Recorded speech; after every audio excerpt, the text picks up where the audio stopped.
नमस्कार, आप देख रहे हैं इंडिया न्यूज। आपके साथ मैं हूं रचना। शुरुआत कर रहे हैं सुपरफास्ट 100 की। आपके साथ मैं हूं राकेश पांडे। चलिए खबरों की शुरुआत करते हैं। बात सबसे पहले प्रधानमंत्री नरेंद्र मोदी के मन की बात की। पीएम ने रेडियो पर देशवासियों को संबोधित करते हुए विदेशों में जमा काले धन की पाई पाई वापस लाने की बात कही। उन्होंने कहा कि ये मेरा वादा है। जहां तक काले धन का सवाल है, भारत के गरीब का पीएम ने रेडियो पर देशवासियों को संबोधित करते हुए विदेशों में जमा काले धन की पाई पाई वापस लाने की बात कही। उन्होंने कहा कि ये मेरा वादा है।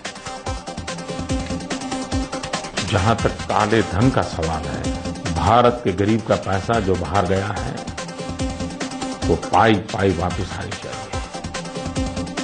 ये मेरा कमिटमेंट है।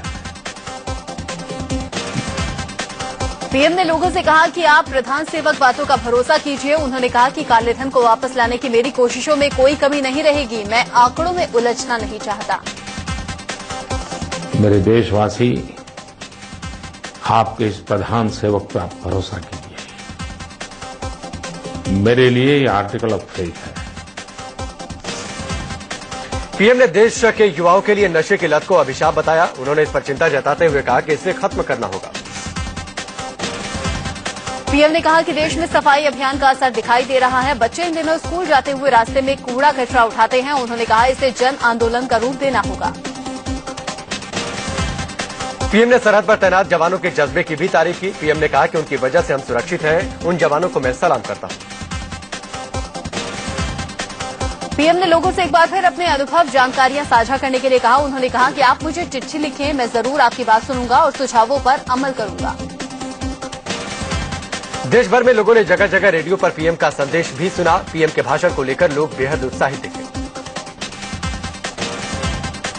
इससे पहले 3 अक्टूबर को पीएम ने रेडियो से देश को संबोधित किया था। पीएम मोदी ने लोगों से सुशासन और दूसरे मुद्दों पर विचार मांगे थे। कांग्रेस अध्यक्ष सोनिया गांधी के दामाद और प्रियंका गांधी के पति रॉबर्ट वाड्रा बड़े विवाद में फंस चुके हैं। उन्होंने मीडिया से बदसलूकी की और न्यूज एजेंसी एएनआई के रिपोर्टर पर भी भड़क गए। एएनआई के रिपोर्टर ने वाड्रा से हरियाणा की लैंड डील पर सवाल पूछा, जिस पर भड़कते हुए वाड्रा ने एएनआई के माइक को झटक दिया। I mean, are you serious? Are you serious? Are you serious? Are you serious?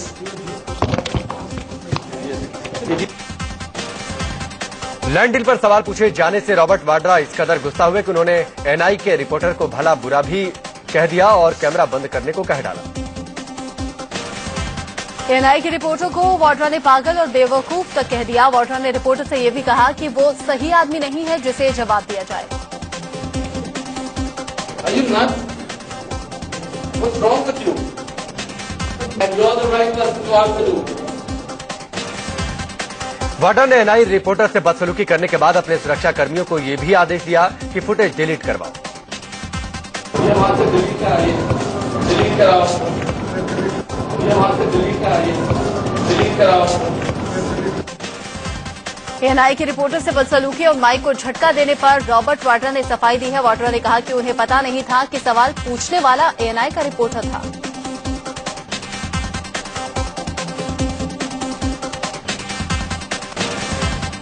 Vadra के दफ्तर से कहा गया कि ये एक प्राइवेट इवेंट था जहां मीडिया को नहीं होना था। वाड्रा ने सोचा कि कोई प्राइवेट फोटोग्राफर सवाल पूछ रहा था। ये जानकारी नहीं थी कि वो एएनआई का रिपोर्टर था। एएनआई के एडिटर स्मिता प्रकाश ने कहा कि उनकी लीगल टीम पूरे फुटेज देखने के बाद आगे की कार्रवाई पर विचार करेगी। जो ये इवेंट हुआ है वो सैटरडे को हुआ है ये हादसा, तो अभी हमारी लीगल टीम जो है वो अब इसको देखेगी, फुटेज एग्जामिन करेगी और देखेंगे हम कि आगे क्या करेंगे। ब्रॉडकास्ट एडिटर्स एसोसिएशन के सचिव एनके सिंह ने कहा कि वाड्रा को बिना शर्त माफी मांगनी चाहिए और मीडिया का आदर करना सीखना चाहिए। कांग्रेस नेता राशिद अल्वी ने वाड्रा मामले पर कुछ भी बोलने से इनकार कर दिया। अल्वी ने कहा कि उन्होंने बदसलूकी का फुटेज नहीं देखा है। मुझे मालूम नहीं, उस बारे में मैंने देखा है। मुझे मालूम नहीं, उस बारे में मैंने देखा है। बीजेपी नेता शाइना अंसी ने कहा कि वाड्रा ने जिस तरह से फुटेज डिलीट करने की बात कही उससे साफ है कि दाल में जरूर कुछ काला है। जिस अंदाज से उन्होंने ना सिर्फ हाथ उठाया, फिर उनके एसपीजी को कहा कि पूरा फुटेज जो है डिलीट कीजिए, इससे स्पष्ट है कि दाल में कुछ काला है। वाड्रा की लैंड डील पर हुआ बड़ा खुलासा हुआ है। सीएजी के हवाले से टाइम्स ऑफ इंडिया ने लिखा है कि भूपेंद्र सिंह हुड्डा ने सीएम रहते हुए नियम तोड़े, जिससे वाड्रा को करोड़ों का मुनाफा हुआ। टाइम्स ऑफ इंडिया ने लिखा कि हुड्डा सरकार को लैंड डील के लिए वाड्रा से 41 करोड़ 50 लाख रुपए वसूलने थे, लेकिन 14 करोड़ 34 लाख में ही जमीन वाड्रा को दे दी गई।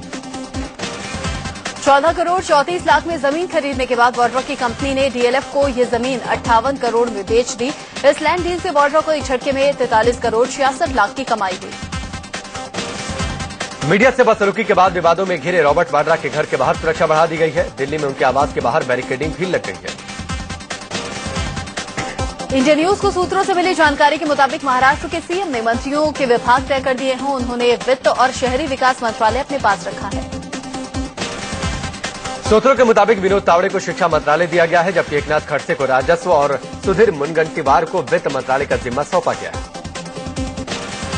बीजेपी के दिवंगत नेता गोपीनाथ मुंडे की बेटी पंकजा मुंडे को ग्रामीण विकास मंत्रालय की कमान सौंपी गई है, जबकि प्रकाश मेहता को उद्योग और खनन मंत्रालय दिया गया है। सूत्रों के मुताबिक चंद्रकांत पाटिल को सहकारिता मंत्रालय और विष्णु सावड़ा को आदिवासी विकास मंत्रालय का जिम्मा सौंपा गया। महाराष्ट्र के नए सीएम देवेंद्र फडणवीस ने एनसीपी के समर्थन को खारिज करते हुए कहा कि गठबंधन होगा तो शिवसेना से ही।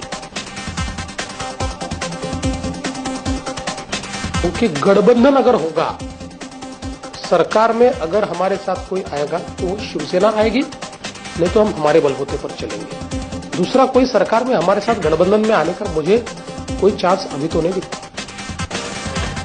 देवेंद्र फडणवीस ने चेतावनी भरे लहजे में कहा कि उनकी सरकार आदर्श और सिंचाई घोटाले की तह तक जाएगी। उन्होंने कहा कि वक्त आने पर अलग विदर्भ का फैसला लिया जाएगा।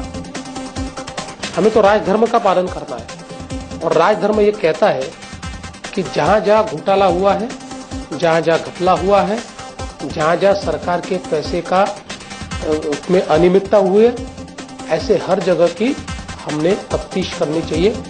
वो नियम के अनुसार तफ्तीश होगी। तफ्तीश होते समय व्यक्ति कौन है इसका विचार हम नहीं करेंगे। सीएम फडणवीस ने कहा कि पीएम मोदी ने उनसे कुर्सी बचाने के लिए नहीं, जनता के हित के लिए सरकार चलाने के लिए कहा है। मोदी जी ने कहा, देवेंद्र, सरकार बचाने के लिए सरकार मत चलाओ, जनता के लिए सरकार चलाओ, सरकार बचेगी, और अगर नहीं बचेगी तो जनता वापस चुन कर देगी। मैं ऐसा मानता हूं, अब जो सरकार चलेगी वो जनता के हित के लिए हमको चलाना है। देवेंद्र फडणवीस ने कहा कि हम महाराष्ट्र में स्वतंत्र रूप से काम करेंगे, क्योंकि केंद्र में भी हमारी सरकार है। आज दिल्ली हमारे लिए बड़ा भाई है। हमको इस बात का सुकून हमेशा रहेगा कि हमारे ऊपर नजर रखने वाला और हमको मदद देने वाला एक व्यक्ति दिल्ली में बैठा है, और इसलिए हम निर्धास्त होकर, बिंदास्त होकर यहाँ पर काम कर पाएंगे। हमारे काम में कभी भी वहां से दखलंदाजी नहीं होगी। हम गलती करेंगे तो जरूर पूछा जाएगा। जो मदद हमको लगेगी, बड़े भाई की तरह, एक पिता की तरह दिल्ली हमारे पीछे खड़ी होगी। सीएम बनने के बाद देवेंद्र फडणवीस आज पहली बार अपने गृह नगर नागपुर पहुंच रहे हैं। नागपुर में फडणवीस कार्यकर्ताओं से मुलाकात करने के साथ साथ लोगों से भी मिलेंगे। नागपुर में देवेंद्र फडणवीस के स्वागत की जोरदार तैयारियां की गई हैं। एयरपोर्ट से फडणवीस के घर तक एक भव्य रैली निकालने की भी तैयारी है। शनिवार को महाराष्ट्र कैबिनेट की बैठक हुई, जिसमें कई अहम फैसले लिए गए। कैबिनेट ने 21 अक्टूबर को अहमदनगर में हुए दलित हत्याकांड की गहन जांच के आदेश दिए हैं। शनिवार को प्रधानमंत्री ने अपने आवास पर देश के बड़े ब्यूरोक्रेट्स को हाई टी पार्टी दी। पीएम ने पार्टी में मौजूद ब्यूरोक्रेट्स को कहा कि वो बिना किसी डर के फैसले लें। पूर्व पीएम इंदिरा गांधी की पुण्यतिथि नहीं मनाने के आरोप लगने के बाद पीएम मोदी ने 14 नवंबर को होने वाली पंडित नेहरू की 125वीं जयंती की तैयारियों पर चर्चा के लिए बैठक की। एसपी महासचिव रामगोपाल यादव 3 नवंबर को राज्यसभा चुनावों के लिए नामांकन दाखिल करेंगे। उनके साथ जावेद अली भी नामांकन करेंगे। रामगोपाल संगठन के मामलों पर भी चर्चा कर सकते हैं। एसपी से राज्यसभा का टिकट नहीं मिलने के बाद राज्यसभा सांसद अमर सिंह ने कहा कि उन्होंने खुद ही मुलायम सिंह से राज्यसभा जाने से मना किया था। अमर बोले, मुलायम से रिश्ते काफी पुराने हैं, इसलिए टिकट नहीं मिलने का दुख नहीं है। सूत्रों के हवाले से खबर है कि सोनिया गांधी जामा मस्जिद के शाही इमाम के कार्यक्रम में नहीं जाएंगी। सूत्रों की माने तो सोनिया गांधी को न्योता भी नहीं मिला है। बुखारी ने न्योता देने का दावा किया। शिमला में सेना की एक पुरानी बिल्डिंग में भीषण आग लग गई। देखते ही देखते आग ने पूरी बिल्डिंग को अपनी चपेट में ले लिया और बिल्डिंग धू-धू कर जलने लगी। दमकल की गाड़ियों ने घंटों की मशक्कत के बाद आग पर काबू पाया, लेकिन जब तक आग पर काबू पाया जाता बिल्डिंग का एक बड़ा हिस्सा जलकर खाक हो चुका था। इमारत जल जाने से खासा नुकसान हुआ है, लेकिन गनीमत रही कि हादसे में कोई हताहत नहीं हुआ। आग लगने की वजह साफ नहीं हो पाई है। सेना की यह इमारत 150 साल पुरानी थी। इसे सेना के एक प्रोजेक्ट पर काम करने के लिए बनाया गया था। आग की वजहों की जांच की जा रही है। पुणे के रेलवे स्टेशन पर देर रात अचानक आग लगने से हड़कंप मच गया। रेलवे स्टेशन की पहली मंजिल पर रेलवे स्टोर में आग लगी थी। 1 घंटे बाद आग पर काबू पाया गया। यूपी के मेरठ में बदमाशों ने ताबड़तोड़ फायरिंग करके 3 लोगों की हत्या कर दी। लड़कों पर हमला उस वक्त हुआ जब वो एक रेस्टोरेंट में खाना खा रहे थे। खूनी वारदात ब्रह्मपुरी इलाके के एक रेस्टोरेंट में हुई। बदमाशों की फायरिंग में रेस्टोरेंट मालिक का बेटा गंभीर रूप से जख्मी हो गया। पुलिस के मुताबिक हमलावर कोई परिचित थे। दिल्ली के खजूरी खास इलाके में एक मकान मालिक ने अपनी बेटी से रेप करने वाले किराएदार की गला दबाकर हत्या कर दी। पुलिस ने हत्या के आरोपी को गिरफ्तार कर लिया। मामला नाबालिग से रेप का है। लड़की को घर पर अकेला पाकर किराएदार ने उसे रेप किया था। उसने वारदात के बाद लड़की को धमकाया भी।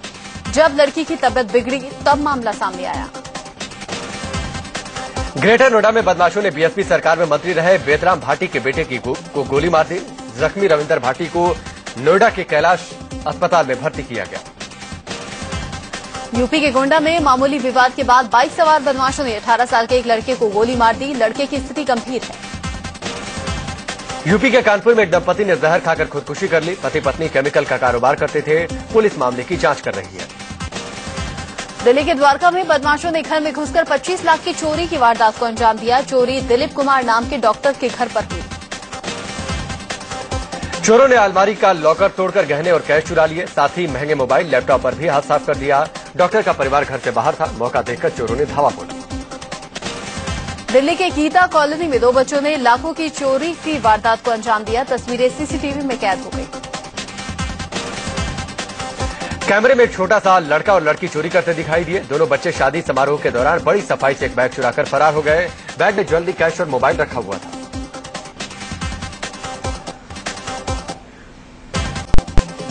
हिमाचल प्रदेश के चंबा जिले में एक निजी बस के खाई में गिर जाने से 14 लोगों की मौत हो गई, जबकि 9 लोग जख्मी हो गए। बताया जा रहा है कि बस ड्राइवर ट्रक को पास देना चाहता था और इस हड़बड़ी में बस बेकाबू होकर खाई में गिर गई। चंबा से हिमगिरी के लिए निकली निजी बस सियूर नाले के पास हादसे की शिकार हो गई। बिहार के जमुई में गरही डैम में नाव पलटने से 12 लोगों की मौत की आशंका जताई जा रही है। डैम से 3 शव बरामद कर लिए गए। बाकी की तलाश जारी। नाव में करीब 15 लोग सवार थे। हादसे के वक्त कुछ लोग तैरकर बाहर आ गए। लापता लोगों की तलाश के लिए गोताखोरों को लगाया गया है। डूबने वालों में ज्यादातर लोगों की उम्र 12 से 15 साल के बीच बताई जा रही है। डीएम और एसपी ने मौके पर पहुंचकर हालात का जायजा लिया। बरेली के चन्हेटा गांव में बिजली के हाई टेंशन तार की चपेट में आने से एक ही परिवार के 3 लोगों की मौत हो गई। तार टूटकर घर के पास गिरा, जिसकी चपेट में 3 लोग आ गए। यूपी के मथुरा में हुए सड़क हादसे में 3 लोगों की मौत हो गई, जबकि 8 लोग गंभीर रूप से जख्मी हो गए। हादसा उस वक्त हुआ जब एक टेम्पो और ट्रक के बीच टक्कर हो गई। यूपी के मथुरा में गोकुल बैराज पर हुई हिंसा के मामले में पुलिस ने 500 किसानों के खिलाफ मामला दर्ज कर लिया है। इस मामले में अब तक 8 लोगों की गिरफ्तारी हुई है। यूपी के मथुरा में कल गोकुल बैराज पर मुआवजे की मांग को लेकर किसानों ने जमकर हंगामा किया। गुस्साए किसानों ने कई बसों में तोड़फोड़ कर उनमें आग लगा दी। देखते ही देखते बसें धू-धू कर जलने लगी। बड़ी संख्या में किसान भारतीय जनता युवा मोर्चा के कार्यकर्ताओं के साथ सड़क पर प्रदर्शन करने उतरे थे। मौके पर पहुंची पुलिस से उनकी झड़प हुई और फिर हंगामा शुरू हो गया। किसानों ने कई बसों में आग लगा दी। दरअसल मुआवजे की मांग को लेकर किसानों ने गोकुल बैराज पर जाम लगा रखा था। मौके पर पहुंची पुलिस ने जाम खुलवाने की कोशिश की तो किसान पुलिस वालों से ही भिड़ गए, जिस पर पुलिस ने लाठीचार्ज कर दिया। पुलिस के लाठीचार्ज में कुछ किसान जख्मी हो गए, जिसके बाद किसानों का गुस्सा भी फूट पड़ा। उन्होंने पुलिस वालों पर हमला बोल दिया। गुस्साए किसानों ने पुलिस वालों पर पथराव शुरू कर दिया। गुस्साए किसानों ने पुलिस वालों को दौड़ा लिया। किसानों ने पुलिस वालों पर जमकर पत्थर भी बरसाए। किसानों के गुस्से के आगे हार मानते दिखे पुलिस वाले भाग खड़े हुए। पश्चिम बंगाल के वीरभूम में कांग्रेस कार्यकर्ताओं ने राज्य सरकार के खिलाफ जोरदार प्रदर्शन किया। प्रदर्शन के दौरान कार्यकर्ता पुलिस वालों से भिड़ गए। कार्यकर्ताओं के हंगामे पर काबू पाने के लिए पुलिस को खासी मशक्कत करनी पड़ी। कांग्रेसी पिछले दिनों वीरभूम में हुई हिंसा के विरोध में प्रदर्शन कर रहे थे। दिल्ली के बुराड़ी इलाके में कराटे की महिला खिलाड़ी के साथ छेड़खानी और मारपीट का सनसनीखेज मामला सामने आया है। इस खिलाड़ी ने छेड़खानी करने वाले की पिटाई भी की। आरोपी ने भरे बाजार खुद को पिटता पाया तो अपने कई दोस्तों को भी बुला लिया। इसके बाद मनचलों ने कराटे खिलाड़ी और उसके कोच को बुरी तरह पीटा। हैरानी ये कि पुलिस मामला दर्ज करने से कतराती थी। बाद में जो महिला खिलाड़ी और उसके परिजनों ने थाने पर हंगामा किया, तब जाकर पुलिस ने मामला दर्ज किया और आरोपी युवक को गिरफ्तार किया। आरोपी की कपड़ों की दुकान है और वो आए दिन छेड़खानी करता था। यूपी के फिरोजाबाद में छात्रा ने मनचले को सरेआम चप्पलों से धुन दिया। आरोप है कि ये युवक आए दिन छात्रा के साथ छेड़खानी करता था। सब्र का बात टूटने पर उसने मनचले को सबक सिखा दिया। बेंगलुरु पुलिस ने स्कूल में 6 साल की बच्ची से रेप के मामले में स्कूल की प्रिंसिपल विजयंती और डायरेक्टर प्रमोद आर्या को गिरफ्तार कर लिया है। दोनों के खिलाफ सुरक्षा के लिए जारी दिशा निर्देशों का पालन न करने का मामला दर्ज किया गया है। पुलिस ने इनके खिलाफ बच्चों की हिफाजत के लिए बने विशेष कानून पॉक्सो की धारा 21 के तहत भी मामला दर्ज किया है। ये गैर जमानती धारा है। उत्तराखंड के कोटद्वार में 8 साल की नाबालिग बच्ची से रेप का मामला सामने आया है। 27 साल का आरोपी लॉ का छात्र है। मासूम की मेडिकल जांच के बाद पुलिस ने मामला दर्ज कर लिया है।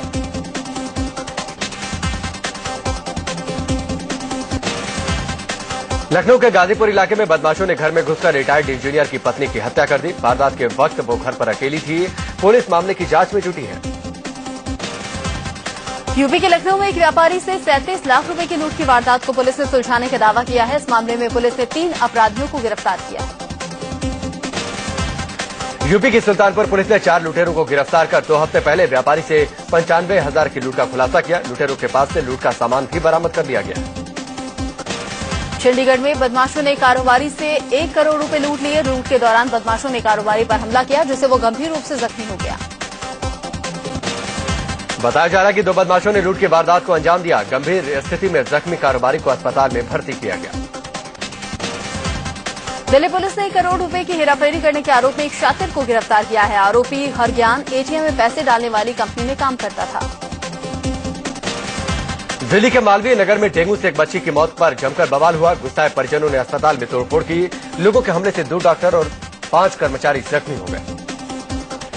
लोगों को समझाने के लिए आम आदमी पार्टी के नेता सोमनाथ भाटी भी अस्पताल पहुंचे हुए थे। मदन मोहन मालवीय अस्पताल में डेंगू को लेकर यह पूरा बवाल हुआ। भारत में अमेरिका की मशहूर बाइक कंपनी हार्ले डेविडसन ने हाथ से बनी खास 3 बाइक्स को लॉन्च कर दिया। इनकी कीमत 16.28 लाख से करीब 50 लाख के बीच है।